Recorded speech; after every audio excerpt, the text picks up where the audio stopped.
कैसे जिया जाता है, अगर ये सत्संग सिखाता है तो कैसे मरा जाता है, यह भी सत्संग सिखाता है। सवाल इतना ये नहीं है कि जीवन कितना लंबा है, सवाल इसका है कि जिंदगी की क्वालिटी कैसी है। फलाने 110 साल जिए, का कैसे जिए, का गधा की तरह जिए, वो कोई जीवन है? भगत सिंह 23 साल जिया, मात्र 23 साल, ऐसा मरासा है कि भगत सिंह की मौत पर लाखों जिंदगियां कुर्बान है। काश धन का मरना किसी को नसीब होता। काशी जहां से ये लोग आए हैं, वहां की एक लड़की हुई, काशी वाले भुला गए उसको, वहां की एक लड़की थी, उसका नाम था मनु, नाम था छबीली, नाम था लक्ष्मीबाई, नाम था झांसी की रानी, 80 घाट पर पली बढ़ी थी, इतना जिंदा रही। अभी उम्र केवल 23 थी, उसे वीरगत पानी थी, खूब लगी मर्दानी वो तो झांसी वाली। आप समझो किस किस्म की मौत परमात्मा नसीब करे। इस तमीज को भी सीखने की कोई जगह है तो सत्संग का पांडाल है। दिक्कत यह है कि यहां आना आसान नहीं है। यही सर आवत अति कठिनाई, रामो कृपा बिनु आई न जाई, रामो कृपा बिनु। तो आइए उस बात को आगे बढ़ाते हैं जहां कल मैंने छोड़ा था। भगवान राम ने कहा, बात हमने शुरू किया था विभीषण और हनुमान के संवाद से, लेकिन बात पहुंच आई थी वनवास पर। एक शब्द का ध्यान रखना, किस शब्द का? राम का काम, राम का काम। राम खुद क्या कह रहे हैं वनवास के टाइम में? हमको वनवास नहीं मिला है। पिता दीन मोहि कानन राजू, अतः सब भांति मोर बड़ काजू।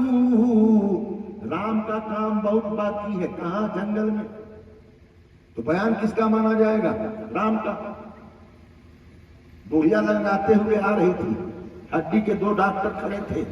एक ने कहा घुटना टूट गया है उसका, इसीलिए लंगा रही है। दूसरा बोला 1000 की बाजी, एड़ी टूटी है उसकी, इसलिए लंगा रही है। कहा बुढ़िया से खुद पूछो। तब तक बुढ़िया आ गई। कहा माता जी आपका घुटना टूटा है कि एड़ी? कहा अरे मर्दूदों न घुटना टूटा है न एड़ी, चपरवा टूट गया। तो जो बुढ़िया बोलेगी वो बात मानी जाएगी ना, मुतई जो बोलेगा। राम, इस बात पर ध्यान रखना आप। एक शब्द काज, काज या काम। विद्यावान, हनुमान को क्या कहा गया? गुनी अति। अगली लाइन हमको सुना दो, मान लिया भूला जाए। राम काज, काज ध्यान रखना, काज। प्रविशि नगर कीजे सब। राम को राम का काम पसंद है। इसी मर्म को जब हम भूल जाते हैं तो हम सब झूठे धार्मिक हो जाते हैं। झूठे धार्मिक, इसको भूले झूठे धार्मिक हुए कि राम के काज को किनारे कर दो। और केवल, जैसे मैं अक्सर कहता हूं कि रामचरितमानस की हत्या करनी हो तो 2 तरीका है। एक खराब वाला, तो उसमें गाली सुनने को मिलता है, जैसे कुछ नेताओं ने बयान दिया, बहुत बेकार किताब है, इसको जला देना चाहिए। कोई नेता बोला था ना, जला देना चाहिए। हमसे किसी ने पूछा, बीबीसी ने हमारा इंटरव्यू लिया, जलावन टॉप ने लिया, तो पूछा गया कि आप कोई प्रतिक्रिया नहीं कर रहे हैं। मैंने कहा मैंने जिस तुलसी पर मैंने प्रोफेसर माता प्रसाद गुप्ता को पढ़ा, जिस तुलसी पर डॉक्टर कादर कामिल बुल्के को पढ़ा, जिस तुलसी पर आप समझो डॉक्टर नागेंद्र को पढ़ा, जिस तुलसी पर रामविलास शर्मा को पढ़ा, जिस तुलसी पर रामचंद्र सिंह को पढ़ा, जिस तुलसी पर नामवर सिंह को पढ़ा, जिस तुलसी पर विश्वनाथ त्रिपाठी को पढ़ा, जिस तुलसी पर रामचंद्र तिवारी को पढ़ा, जिस तुलसी पर रजनीकांत शास्त्री को पढ़ा, जिस तुलसी पर कृष्ण को पढ़ा, जिस तुलसी पर बारानिको को पढ़ा, जिस तुलसी पर तमाम रूसी विद्वानों को पढ़ा, उस तुलसी पर कोई 2% का नेता अगर बयान देता है, मैं उस पर टिप्पणी करूं। आप नाम क्यों नहीं लेते? मैंने कहा इस जानबूझ के नहीं लेता हूं, मेरी जुबान करोड़ों की है, अब वो लोग 2 कौड़ी के नहीं है, मैं चीज को गंदा क्यों करूं? और खिताब जला दो, जला दो, विरोध नहीं करना चाहिए, मामला उल्टा हो जाता है। ध्यान रखना, आप पता करना। आनंद किधर गया? हाँ, पता करना कि जब एक कांड हुआ तो दिल्ली के पुस्तक मेले में, जब पुस्तक मेला, विश्व पुस्तक मेला लगा, तो इस कांड के पहले कोई रामचरित कितना खरीद रहा था मुझे नहीं मालूम। इस कांड के बाद सबसे ज्यादा कोई किताब बिकी तो रामचरितमानस है। इसलिए करने दो विरोध करने पर मामला उल्टा बैठ जाता है। एक बकवास किस्म की फिल्म थी पठान, पट्टों ने उसका विरोध करके सुपरहिट कर दिया। 2 कौड़ी की फिल्म, जलाओ ना, जला दो, लेकिन किसी कागज पर लिखी हुई इबारत को ग्रंथ नहीं कहते हैं। ग्रंथ कागजों में नहीं होता है, ग्रंथ दिलों में होता है। तुम उस रामचरित मानस को जला सकते हो जो मानस तुम्हारी लाइब्रेरियों के करीनों में रखी है। उस मानस को कैसे जलाओगे जो हम लोगों के सीनों में रखी हुई है? जलाओगे कैसे? ध्यान रखना, यहां रखी जाती है चीजें, यहां पर। तो ईमान पूर्वक देखना, आप इसको अगर खत्म करना हो तो 2 तरीका है। एक तो इसके विरोध में हो जाओ, कहो बेकार है, जला दो तो जमाना गाली देगा। और एक बहुत बढ़िया तरीका है, उससे जमाना आपको भक्त भी मानेगा, घाटा भी नहीं होगा और आप इससे बच भी जाएंगे। क्या का ताक में खूब सजा के रख दो और रोज अगरबत्ती दिखाओ, अच्छा छिड़को, पढ़ो मत, क्योंकि पढ़ेंगे तो सुधरने का खतरा हो। पढ़ो मत, ये नफीस तरीका है किसी चीज की हत्या करने का।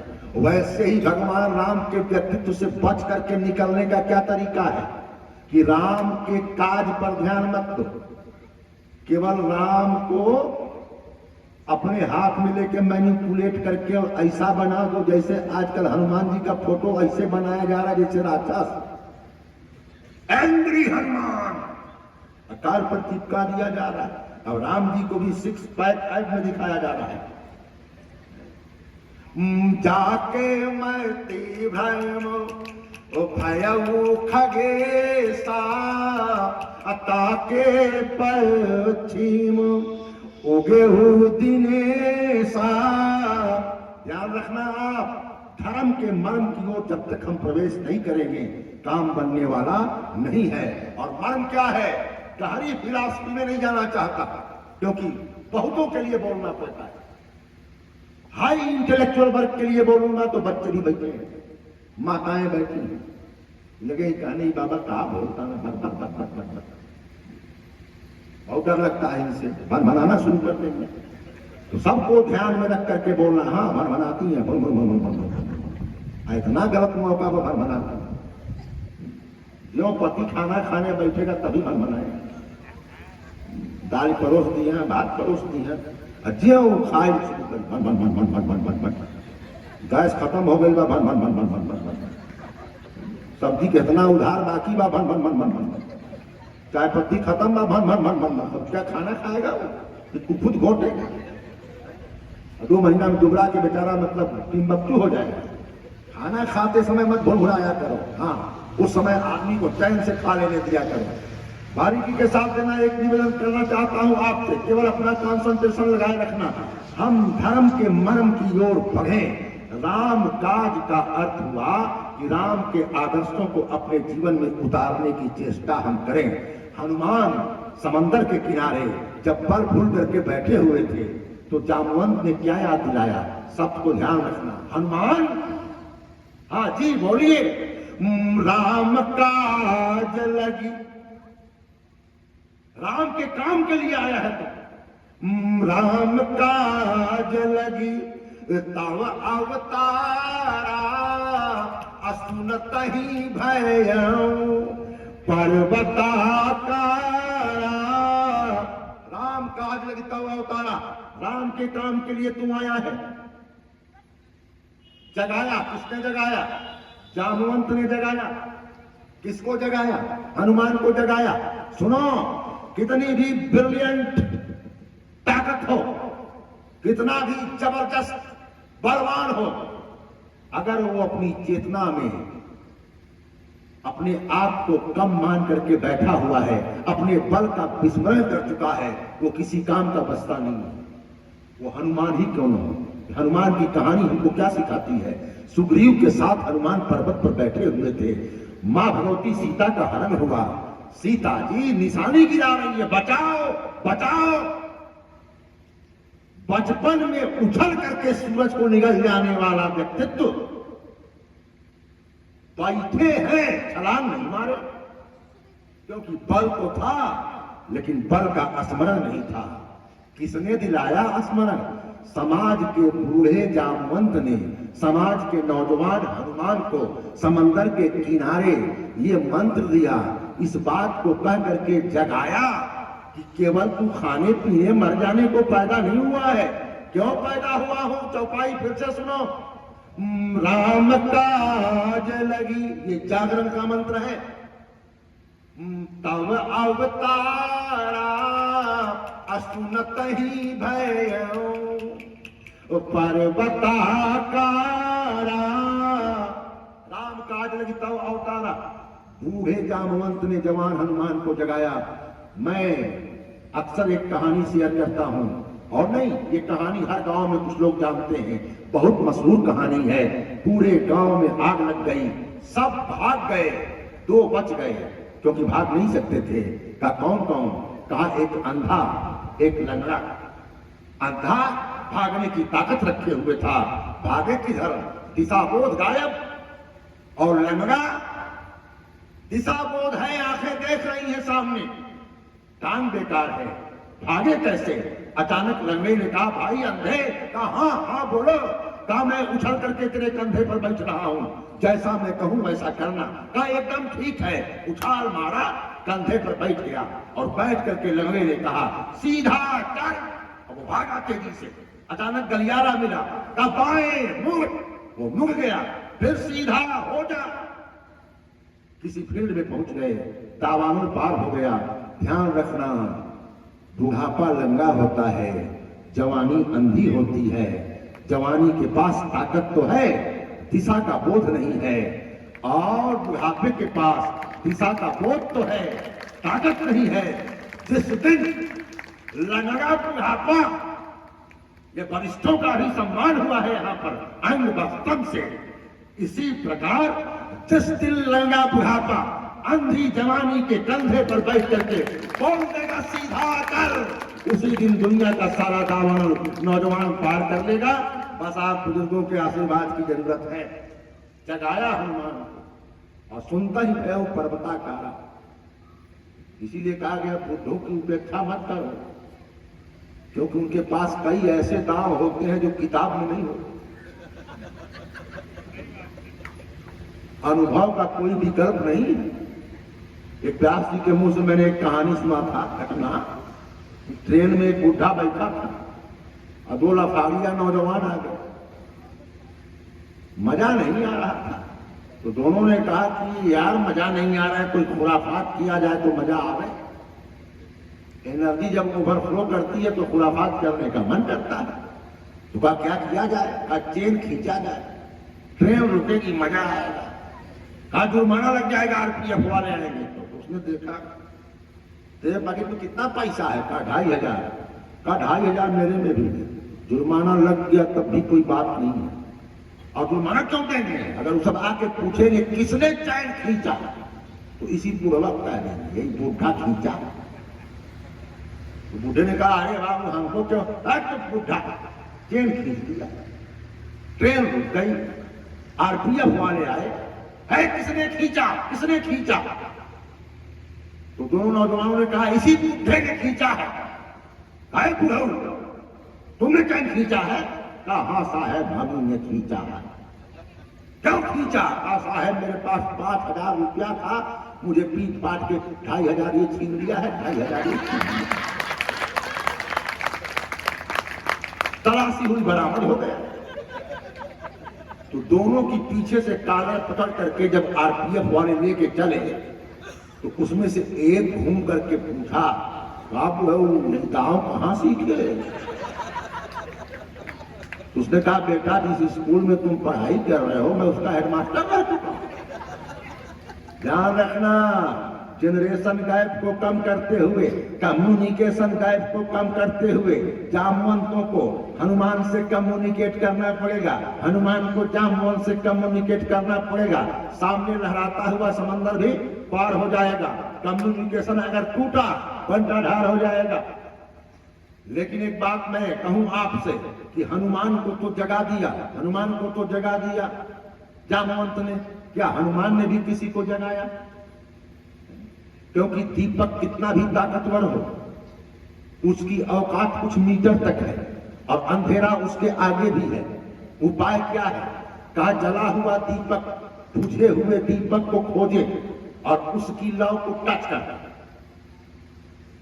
क्योंकि कई दीपक ऐसे हैं जिसमें तेल भी है, बाती भी है, जलने की संभावना भी है, लेकिन किसी सद्गुरु ने छुआ नहीं। इसको कहते हैं अंग्रेजी फॉर्मेट में जाएंगे तो ट्रिगर करना। वो जो बुलेट होती है ना उसमें पीछे पॉइंट होता है और कुछ है जो जाकर उसी पॉइंट पर ट्रिगर करता है, वो तक जाता है। वो ट्रिगर ना करे, वो गोली एलजी गोली हो, किसी को चला के मारने से कुछ नहीं। जब तक ट्रिगर नहीं होगा, आपके भीतर की प्रतिभा को ट्रिगर कैसे करें, संभावना को लौ कैसे लगाएं, हनुमान ने किया कि नहीं किया? ध्यान से सुनना आप, यहीं से उस संघार की ओर धीरे धीरे बढ़ूंगा और एक बात मुझसे कही गई है उसकी भी कोशिश करूंगा आपके लिए, क्योंकि इन्हीं महान पात्रों के माध्यम से हम अपनी जिंदगी को समझ सकते हैं। हनुमान ने विभीषण को, जो मैं कल शुरू किया था, क्या करते हो विभीषण? का दुनिया का सबसे अच्छा काम राम का नाम लेता हूं। का ये काम नहीं है, ये काम नहीं है, ये तो तुम्हारा अपना मामला है। ध्यान रखना, कई किस्म के स्वार्थ होते हैं। एक कचरा स्वार्थ होता है, हमारे पास रुपया हो जाए, पैसा हो जाए, हमारी गुंडई इतनी बढ़ जाए कि बड़े बड़े लोग आके हमारा दरबार करें, ये लुच्चा किस्म का स्वार्थ होता है।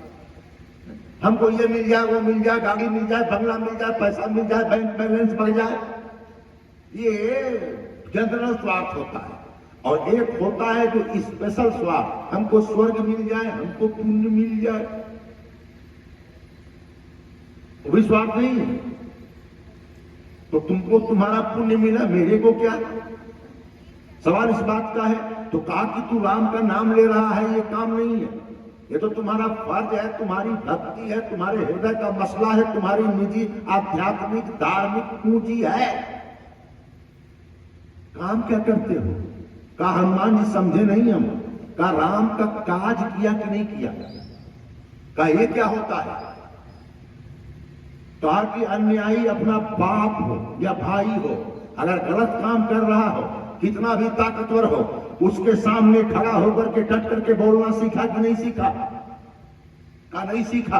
का माला जपते रहो, पुण्यात्मा बन जाओगे, धार्मिक नहीं बन पाओगे। मजलूमों के हक में खड़ा होकर के सच को सच और झूठ को झूठ करना सीखा कि नहीं सीखा? या रिश्तों को नीलाम कर दिया, या अपनी चेतना को दरबारों में बेच दिया? ध्यान रखना विभीषण, संत की जो चेतना होती है, अगर तू संतत्व की ओर जा रहा है, संत की चेतना कभी राजसत्ता के दरबारों में नहीं पलती है। तुम मन से किसी ने कहा गरीबी में भी रहे हो, तुम मन, फतेहपुर सिकरी में राजधानी थी अकबर की, और कहा गया कि चले जाते दरबार में कुछ कविताएं सुना देते, इनाम इकराम मिल जाता। 9 रक्त हैं 10वें तुम हो जाते। तुम मन ने गजब की बात कहा, कहा संतन को कहां सीकरी सो काम। हम राजधानियों के चक्कर नहीं लगाते हैं, हम लुटियन जोन्स के लोग नहीं हैं। संतन को कहां सीकरी सो काम, आवत जात पनहिया टूटी बिसर गयो हरिनाम। और जाकर मुंह देखत दुख लागत, ताको कर्मों कहो सलाम। संतन को कहां सीकरी सो काम, आफर जाता है लिख करके। तुलसीदास बाबा दरबार में आ जाओ, इज्जत के साथ जाता है आ जाओ, आप जैसा कोई नहीं है जलालुद्दीन मोहम्मद अकबर। हम आपको नवरत्नों का सरदार बनाएंगे। तुलसी बाबा का जवाब सुनो। मानी बादशाह गाजी जलालुद्दीन मोहम्मद अकबर, मैं जाकर रघुवीर कर पटब लिखब दरबार। तुलसी अब का हो ही गे, नर के मन सबदार। हमारी नौकरी लग चुकी है। साइकोलॉजी से पढ़ाई करने के बाद, मनोवैज्ञानिक काउंसलिंग के प्रक्रम को सीखने के बाद, नैदानिक मनोविज्ञान की शिक्षा लेने के बाद, क्लिनिकल साइकोलॉजी का अध्ययन करने के बाद, अगर आज मंच पर बैठा हूं तो मेरे बाप की चेतना है, बेटा नौकरियों के लिए तू नहीं बना हुआ है। मैं उसकी चाकरी करता हूं, वो मेरा ख्याल रखता है। बारीकी के साथ देखना। संतन को कहां सीकरी सो काम, आवत जात नैया टूटी बिसर गयो है नाम। विभीषण के पास पहुंच करके जगाने का काम किया हनुमान ने। सुनो, कितना भी अत्याचारी और फासिस्ट सामने हो, डट करके खड़ा होना सीखो। नतीजा क्या हुआ? यही वाक्य विभीषण के लिए मंत्र बन गया। मंत्र दरबार में पहुंचा, रावण के सामने ऐसे रहता था, आज ऐसे हो। रावण ने देखा चेहरे का भूगोल बदला हुआ। विभीषण कुछ कहना चाहते हो? ज्योग्राफिया चेंज है। कहां कहना चाहता हूं, क्या कहना चाहते हो? पहली बार क्रांति उत्पन्न हुई। जवापन चाहे कल्याणा, असुजस सुमति सुभगति सुख नाना। अतो पर नारी लीलार गोसाई, अतजऊ चौथी के चंद किनाई। और एक ऐसी बात बोला जो हर जमाने में सबको याद रखना चाहिए। कहा भाई साहब सुनो, नोट कर लेना। मामला घर का हो, गांव का हो, नगर का हो, जिला का हो, देश का हो, प्रदेश का हो, विश्व का हो, इस बात को कहीं लिख करके टांग लेना। कहा क्या? जहां सुमति तहां संपत्ति नाना, जहां कुमति तहां विपत्ति निदाना। बड़ी बारीकी के साथ देखना आप। हमारी